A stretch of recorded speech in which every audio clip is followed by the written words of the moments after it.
in his field.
Slight rumor that the FBI had it done, but at any rate, he was killed by a limousine or a taxi, both are published, hitting him in New York City after he had been there working at a New York university for 3 years.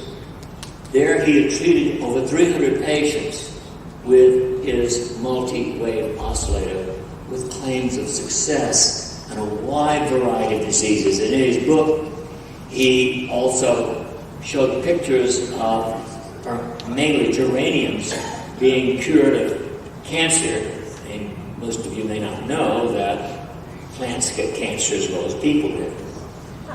He believed that all living cells are literally batteries, and that a range of frequencies was necessary because the parts responded to different frequencies.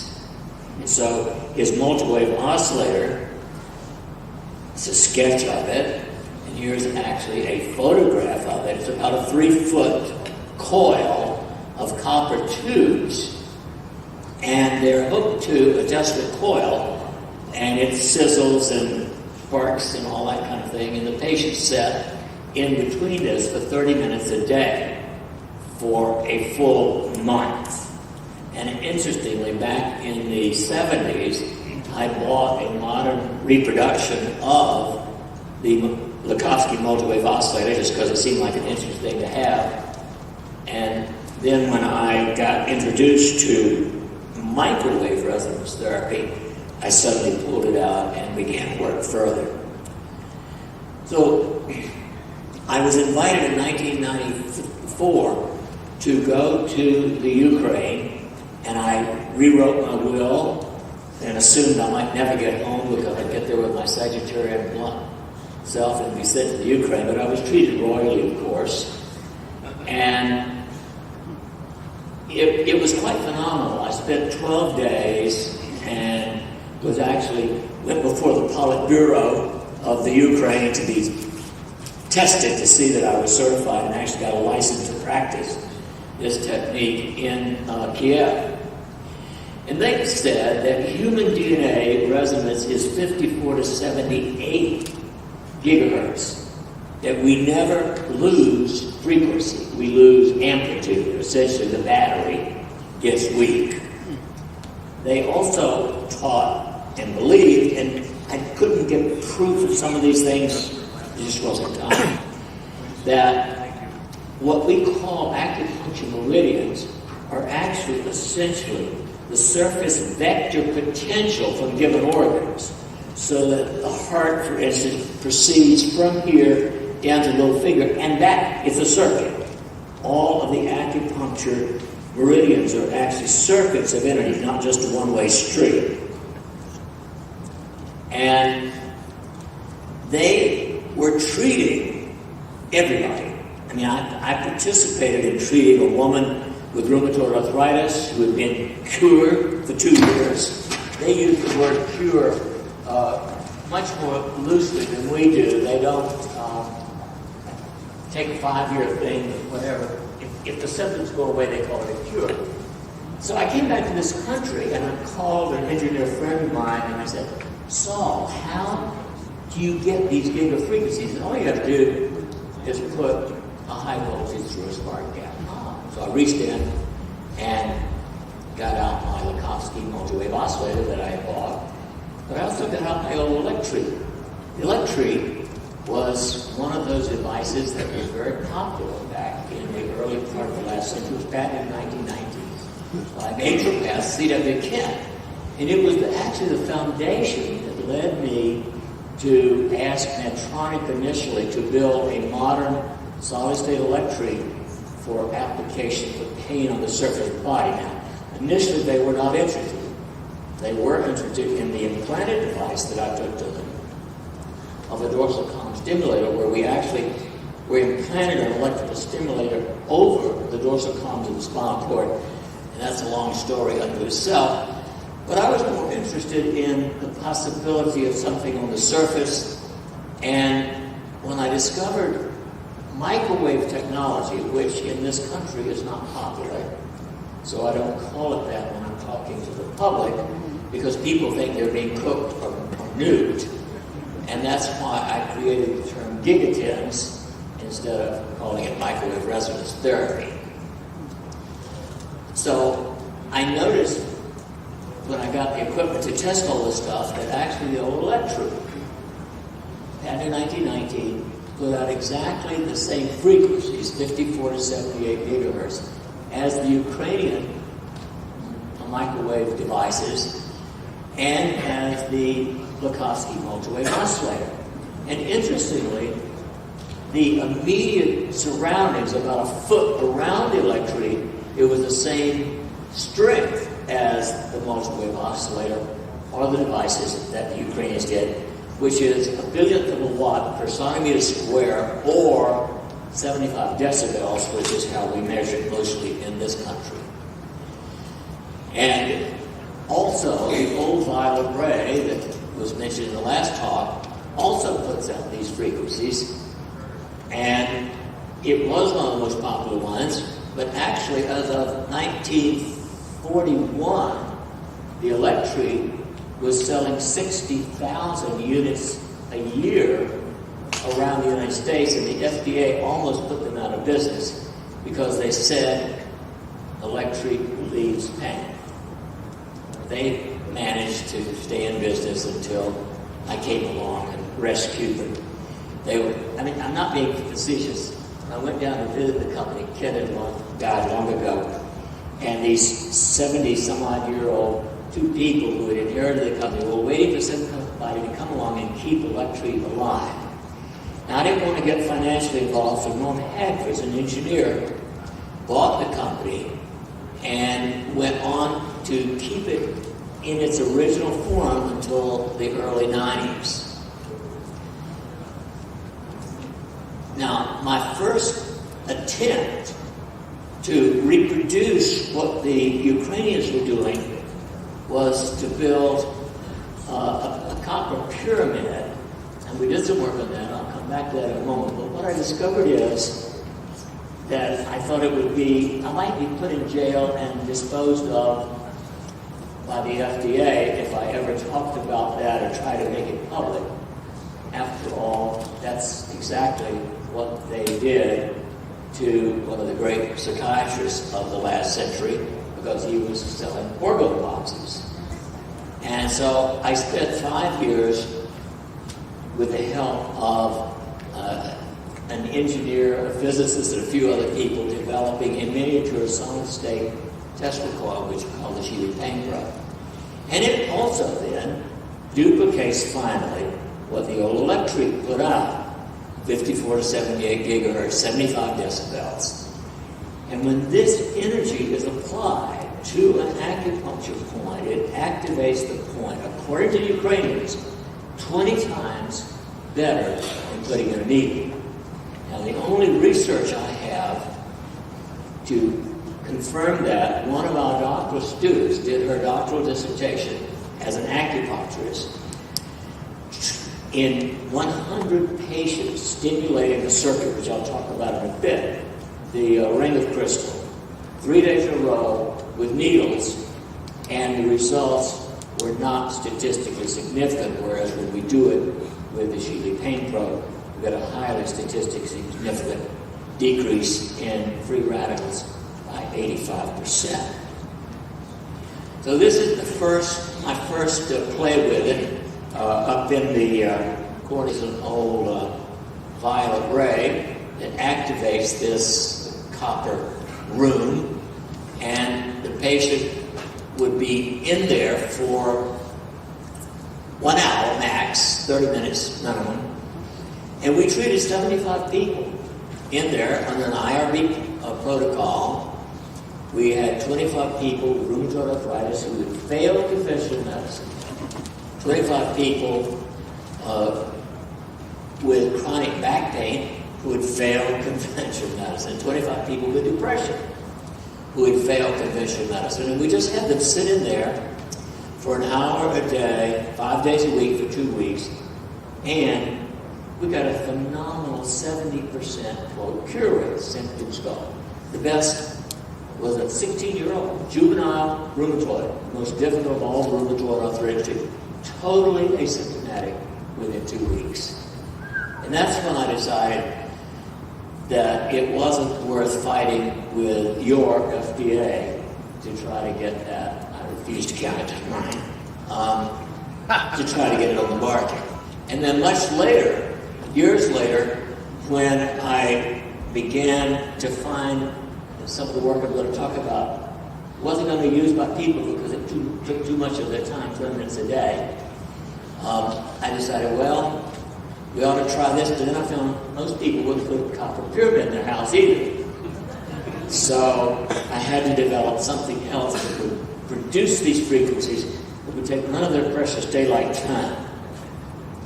And so going back to the beginning of my work with this, when I got back from the Ukraine, I had been very interested in DHEA, dehydroepiandrosterone.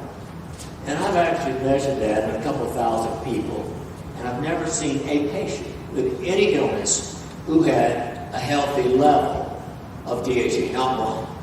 In 1,000 or more patients, I've got DHEA levels showing half of them in this region and half of them truly, seriously deficient.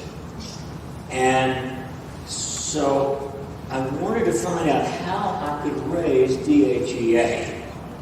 And intuitively then, I discovered that if I stimulated 12 specific points, which I call the ring of fire, and this is just a schematic showing where they are, it would raise DHEA. And it's actually for the endocrine system in general.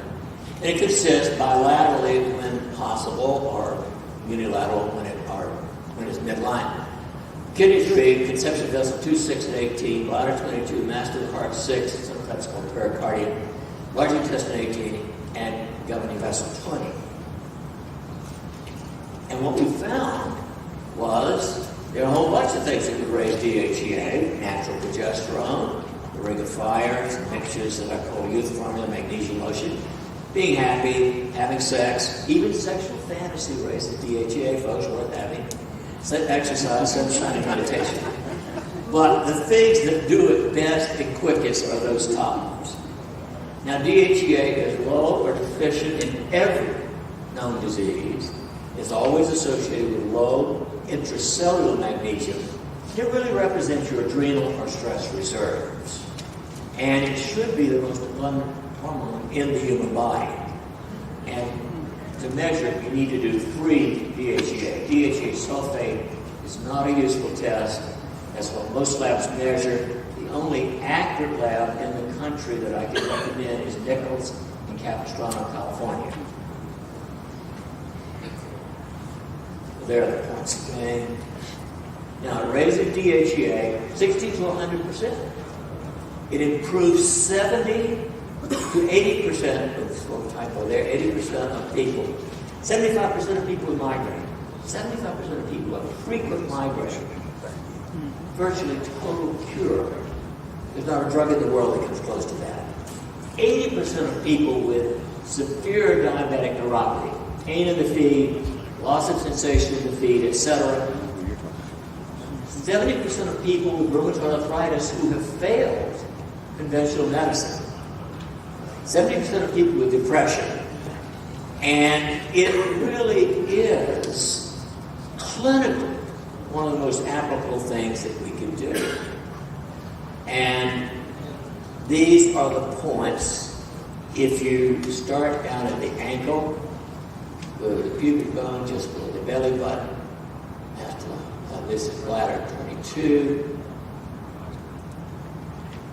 conception vessel 18, large intestine 18, and governor vessel 20. We always start at the bottom, in this case at the ankles, to do acupuncture treatments. That's the convention. Then I discovered another circuit, and this is what I believe this particular circuit. Now, okay, remember, we're applying to these Tesla-induced frequencies that are the same as human DNA frequency. In other words, we're recharging the battery of the cells. And in this case, it consists of 13 different points.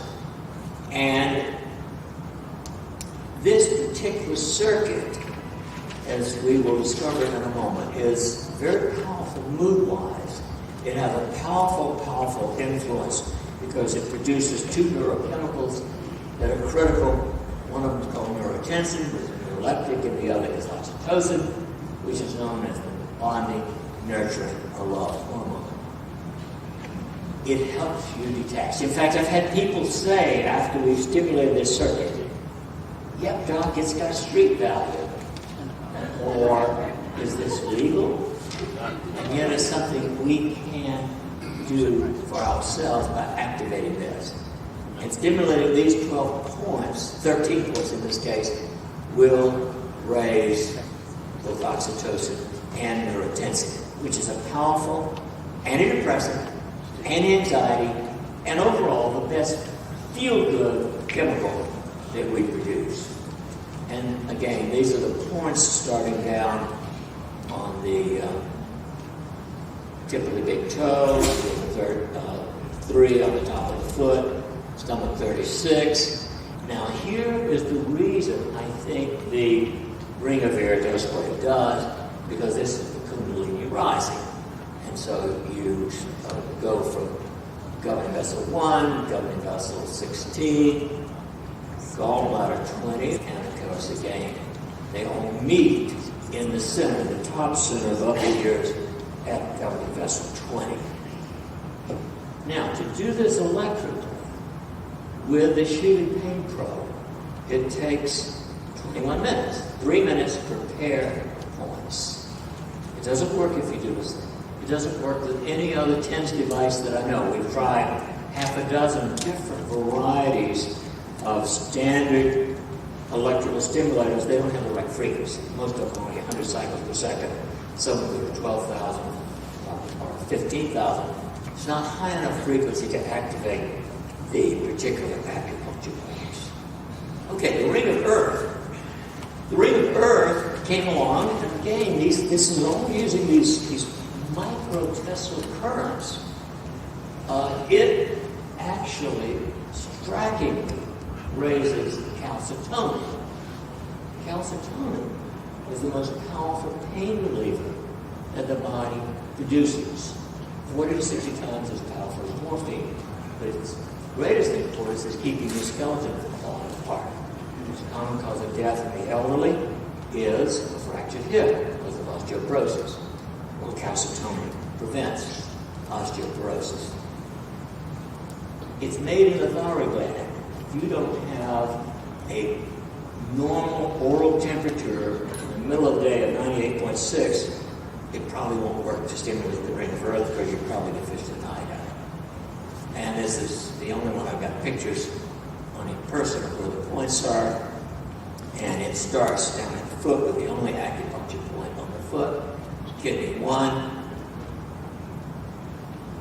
bladder 60 outside behind the ankle bone, bladder 54 behind the ankles, large intestine 16, which is out on the outer part behind the shoulder blade, stomach 9, which is on either side of the top of the larynx, and small intestine 17, which is on the back of the sternocleidomastoid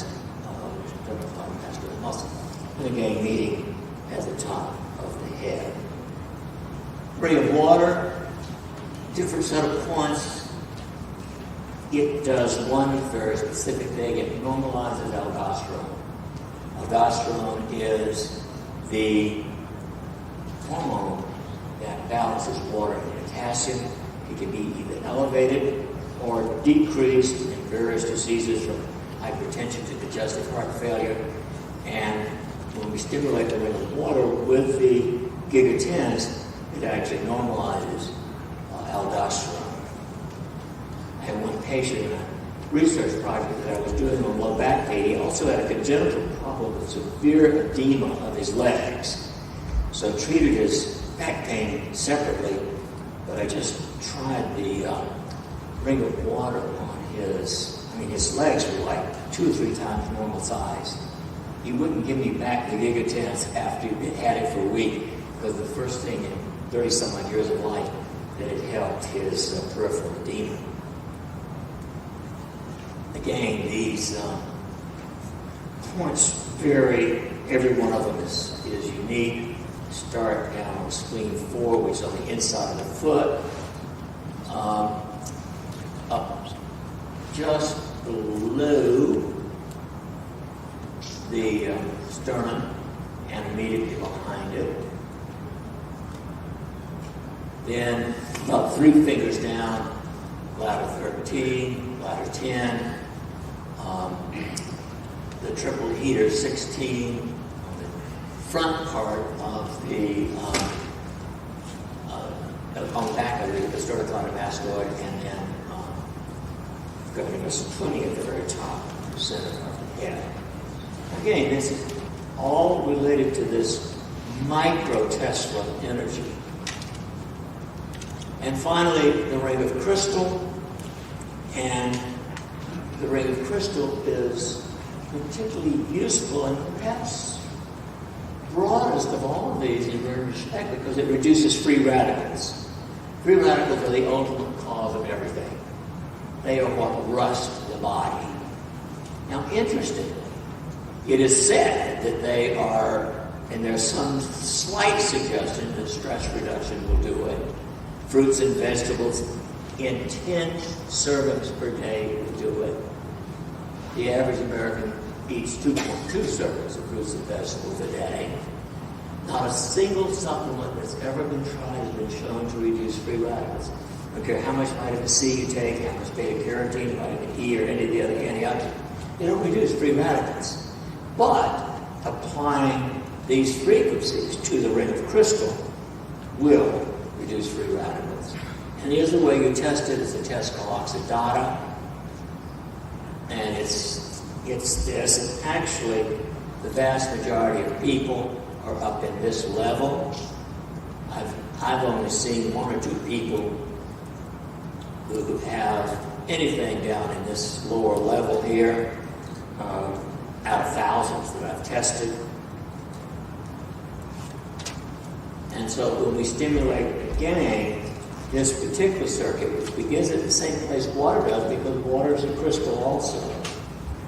And so down in spleen 4, a gallbladder 30.5 on the side of the thigh, and these points just above the belly button, directly behind it, up on the bottom of the sternum, and just behind it, on the top of the larynx, and just behind it, at the front of where the ear comes into the scalp, and top center of the head. This is the ring of crystal again. When we do this, it works. So we have this 54 to 78 gigahertz. The Shealy Pain Pro is the only stimulator I know that puts it out as a micro or miniature Tesla coil. A billionth of a watt per centimeter square, about 6 inches around the device itself, 75 decibels. It's 10 times that of the output of the sun for this frequency, but the safety is 1,000 times below any known risk of these frequencies. Now the problem is that when I began talking about this, I found that most people would not consider, even if it meant curing their rheumatoid arthritis or whatever, they wouldn't consider spending 21 minutes to do it. 6 years ago, I actually spoke in 42 cities about a book I'd written called Life Beyond 100. And I found that nobody was interested in living beyond 100 practically, but they certainly would spend the time. So that's when I came back and thought, okay, we got to look back at what we might do to bathe the whole body in these frequencies. So it came back to my idea of the copper pyramid. That didn't last long because people wouldn't do it. But this was my original research that I had done, bathing the body in these frequencies in the copper pyramid. And so I decided to look at telomeres. And this is just a little sample of DNA. It's a better picture. Well, the telomeres are the tips of the DNA. So each double helix has 4 telomeres. And these are the determinants of how healthy you are and how long you will live. And there's another type of picture showing them in this bright yellow reflective thing.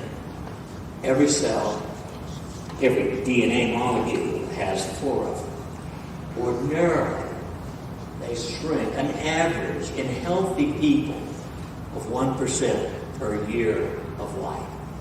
So we're programmed genetically for most people to live an average of 100 years. Obviously, a few people have better genes, live longer. On the other hand, our average age in this country is 78, which means that we lose 22 years of life, mostly because of poor habits. If everybody had normal, healthy habits, we would increase within 20 years average life expectancy to 100.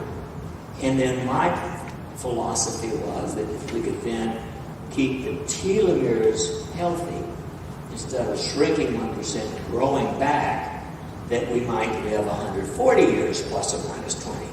That's when I found most people thought Freud was right. Everybody has a death wish. So they shorten an average of 1% every year. Shortening is increase. That is, they shorten faster if you're overweight, if you're a couch potato, if you smoke, if you have a lot of stress, if you're depressed, and if you eat the average American diet. They are the tip. They are crucial. They allow cells to reproduce. You know, every cell in your body reproduces within about 7 years, including even your brain bucket cells. Some, of course, much faster than others. They ordinarily shrink 1%. They are shorter in every known disease. That's why people with known diseases die younger. And when I found that people wouldn't sit on a pyramid at home, I created this mattress topper. It's 2 inches thick. 2 pieces of 1-inch polyfoam, in the center of which is a pure copper screen, on which is scattered 1 pound of crushed sapphire, and a copper wire comes out and is attached to one of the high voltage radio Tesla coil type things, the spark gap generators, all of these things that have been around. As long as it's got that high voltage output, this will produce 54 to 78 billion cycles per second, about 2 feet deep. So if you're lying in it, your whole body is being bathed in this. And since most people won't spend 20 or 30 minutes doing it, we put it on top of the bed, hook it up to a timer so it can go off 30 to 60 minutes while they're sleeping. And that's the only way I've been able to find that people will be compliant in doing it. So this gives you the kind of thing we found. A 62-year-old woman we started with in 2007, measuring the telomeres. The only accurate lab that I know of in the North American continent is Repeat Diagnostics in Vancouver. Strongly recommend them. They're very good. And we tested her, and in 2 years, she had an increase of 4.6%. That is 6.6% better than expected. Now, interestingly, she's one of the ones who decided she didn't want to continue, even though it had happened. And so, 2 years later, we measured her again, and she has shrunk. And we've got 3 people that we know originally had increases over the first 2 years, all of whom weren't interested in spending the time to continue, and they've all shrunken at least 1 or 2% a year after stopping this. So we know that it's not common to have your telomeres grow.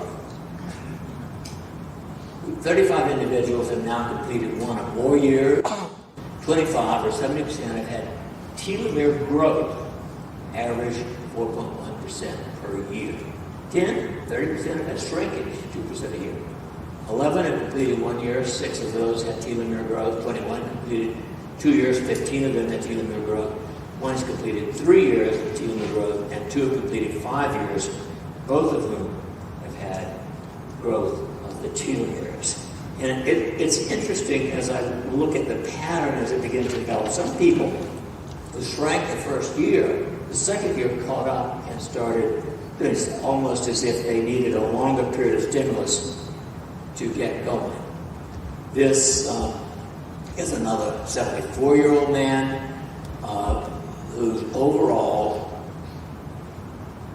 in 4 years, his telomeres grew 4.4% instead of 4% shrinkage. The first 3 individuals all had a 5.6% increase in 2 years, and 6 recent individuals have had a 5.6%. You know, they vary. There's a great deal of variation. We've had a couple of people who've had as great as 30% growth in lymphocytes in 1 year. But it averages out. This is my associate, Robert, and I'm showing this one particularly because I want to show you the graph as we get it back from the diagnostic lab. He started off with rather low lymphocytes, 4.9. That's actually 4,900 mice. His granulocytes were pretty good. 2 years later, he had grown moderately in his lymphocytes, and his granulocytes had not lost over average. At that point, he had only increased 1.1%. That's still 3.1% better than expected.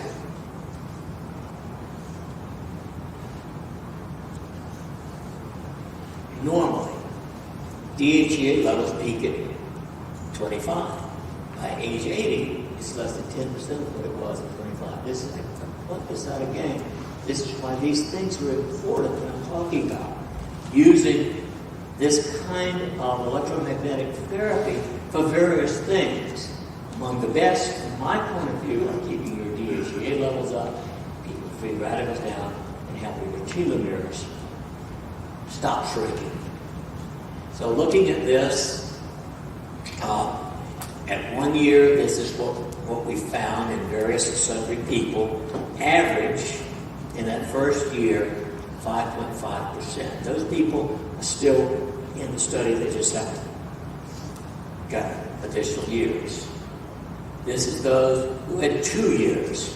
Again, an average of 5.8% in 2 years, an average growth of 2.9% per year.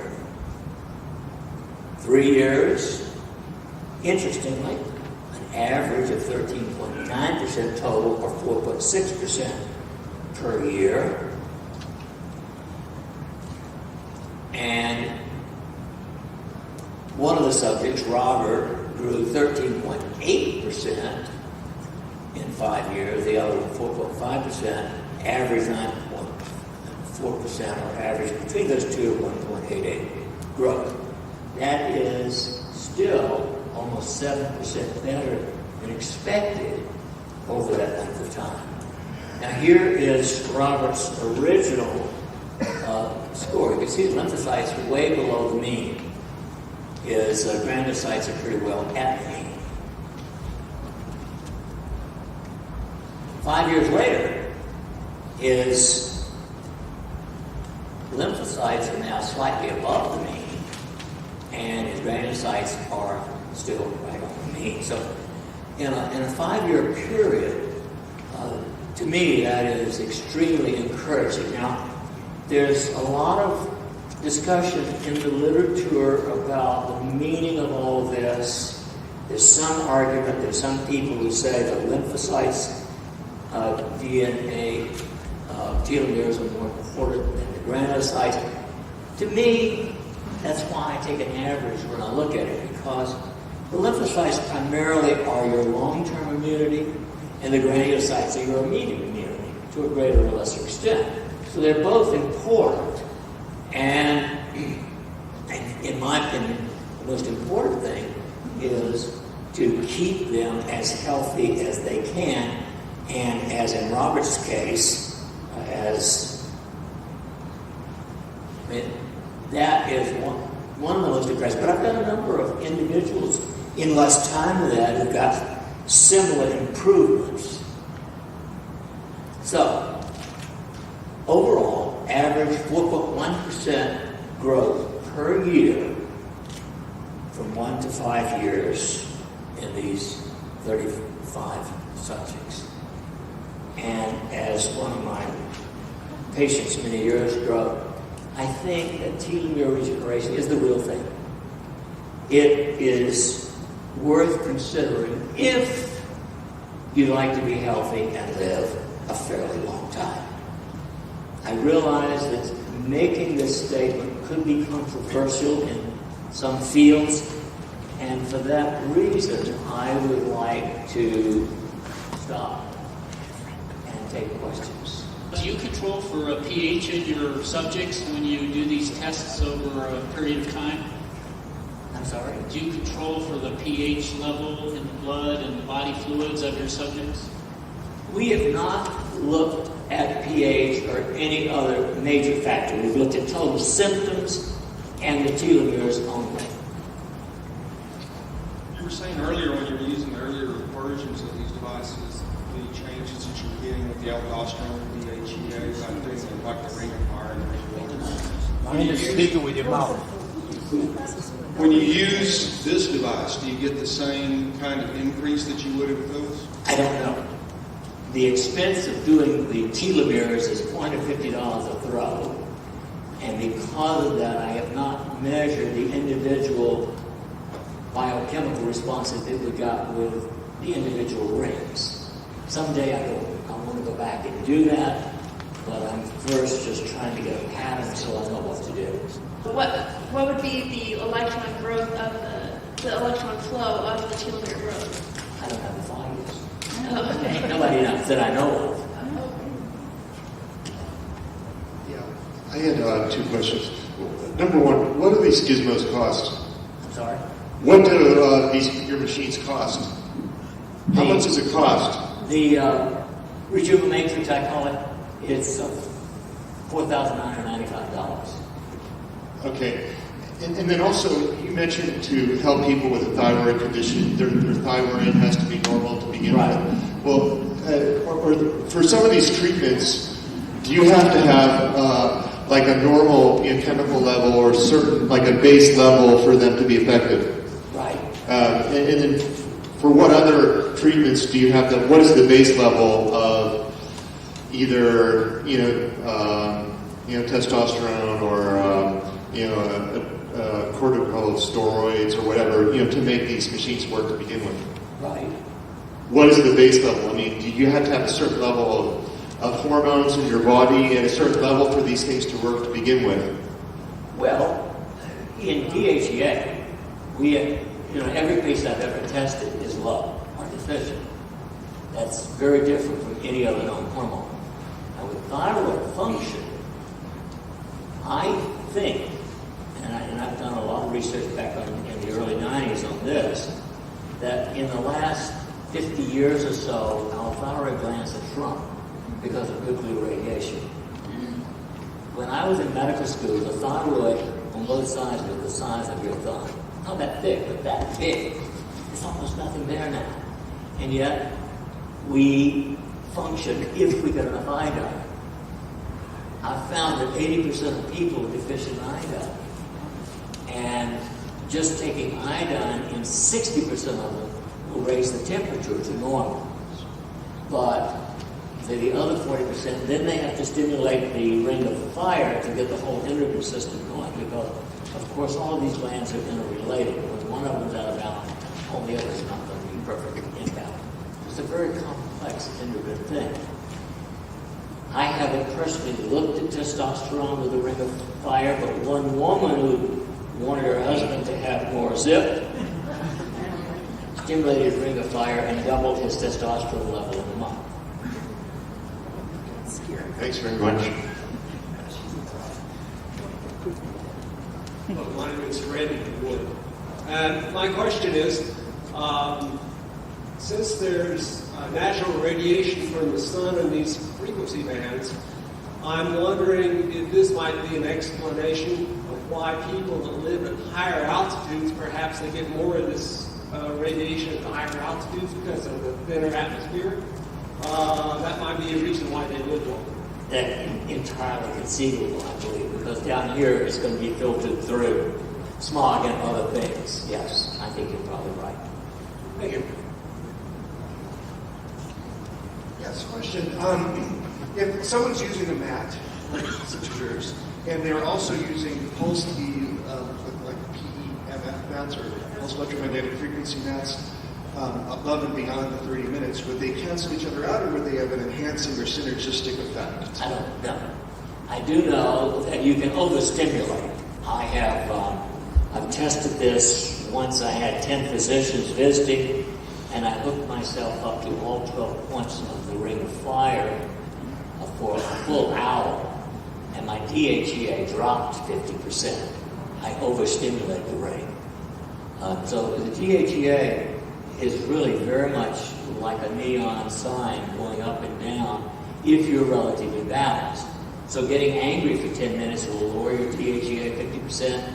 Sitting down and getting blissful for 15 minutes will raise your DHEA 50% if you have a normal level to start with. And do you know if you're using a mat at all, not yours, but like a pulsed electromagnetic, there's several on the market, do you know, does that do anything for DHEA?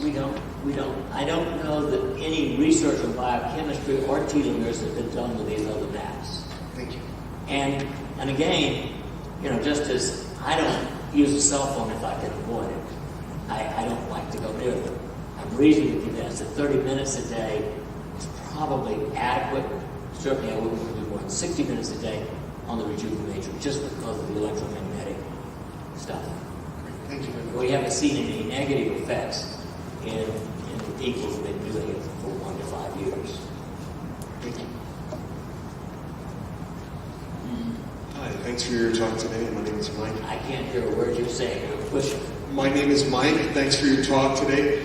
For the treatment you're talking about, can people undertake that themselves if they buy a device, like you're saying, or do they really need supervision so they don't overdo it and reduce their DHE? Is the protocol accessible and safe for an individual to do it all by himself? The only known contraindication will be an implanted electronic device, like a pacemaker. Right. I wouldn't want to go near that with this device, or somebody on a CPAP machine. I think it could interfere. Other than that, I know of no contraindication to it. Right. One other question. You have your website. Do you have a recent publication that lists your presentation today in detail regarding the acupuncture points and everything? Yes, you can find that on my website.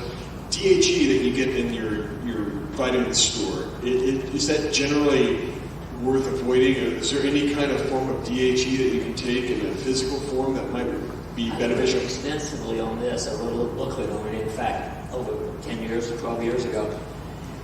I don't think that taking DHEA is good. The reason is DHEA and cortisol play like this. When you're stressed, you put out adrenaline, you don't put out this, you put out, cortisol goes up. In a healthy adrenal gland, it puts out DHEA to bring the cortisol back down.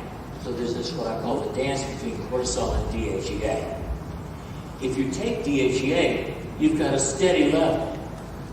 There is some evidence that men who at your age probably has a 50% chance of having microscopic prostate cancer can have it exacerbated by taking DHEA. Right. Women after age 35 have at least a 38% chance of having microscopic breast cancer. Taking DHEA can flare up that suppressed cancer. So I'm a big believer in not taking DHEA orally, but balancing it with one of the natural things. Your body's not...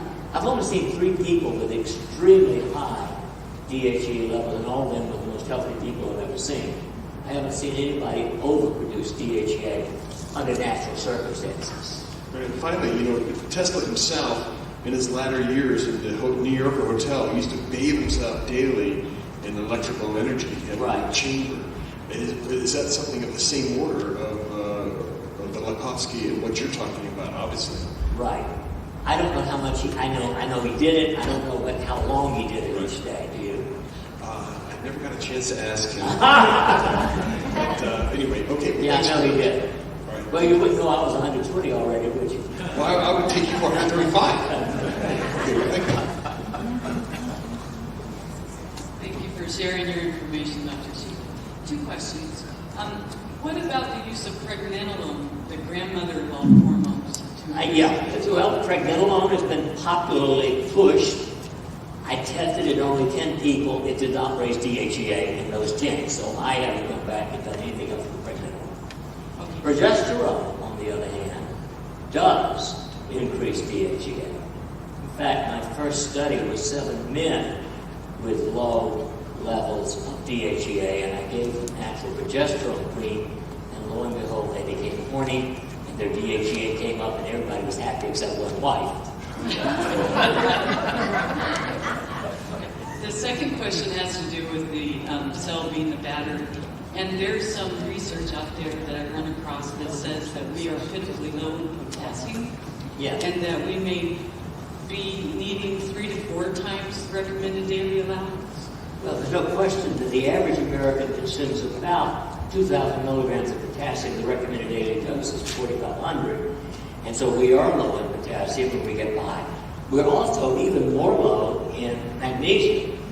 The minimum 80% of people are seriously deficient in magnesium intracellularly.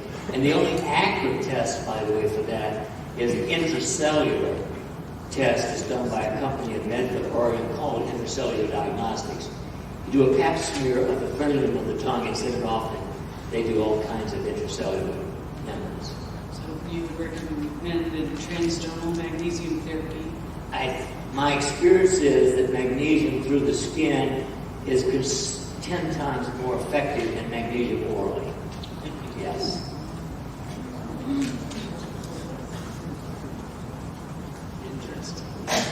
My name's Josh.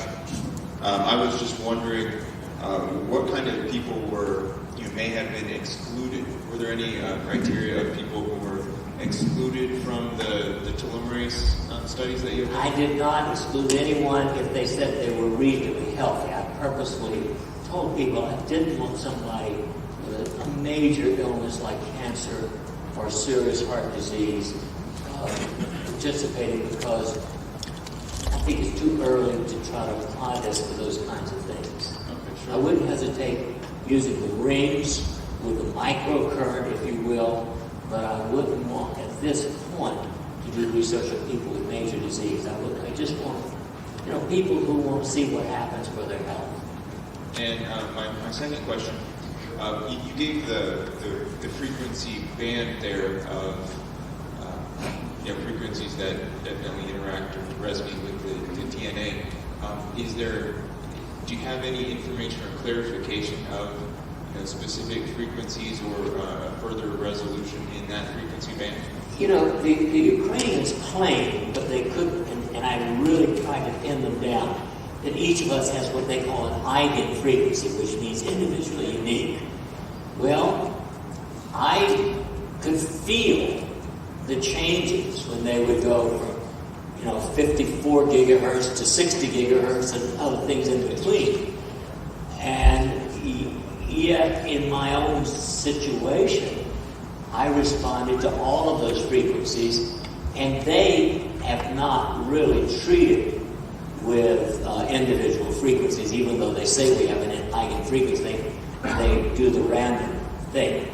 The cardiologists treat only HOKU, large intestine 4, for angina pectoris. The diabetologists claim that they can treat diabetes only by treating HOKU. But all the other physicians over there that I met were treating specific acupuncture points for specific things. And so that's, I don't know about variation in the frequency. All we know is it's random. It's random?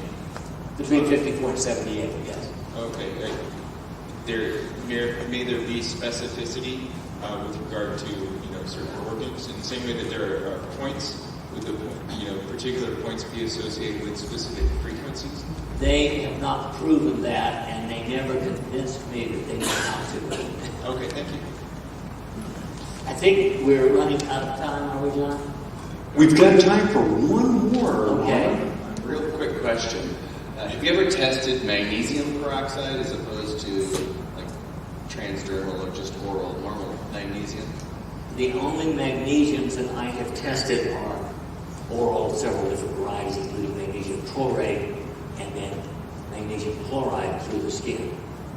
Magnesium sulfate, by the way, does not go through the skin as well. I don't know why, because once it's in solution, it shouldn't matter. Thank you. But Epsom salts and magnesium sulfate is not nearly as well absorbed as magnesium chloride. Ladies and gentlemen, Norman Shealy.